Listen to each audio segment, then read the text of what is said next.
মা, মা, তুমি না কইছিলা মার ঋণ কোনোদিন কেউ শোধ করতে পারে না মা।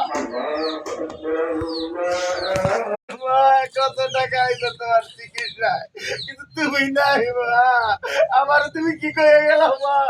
একটা কথা বললো কি কও মা?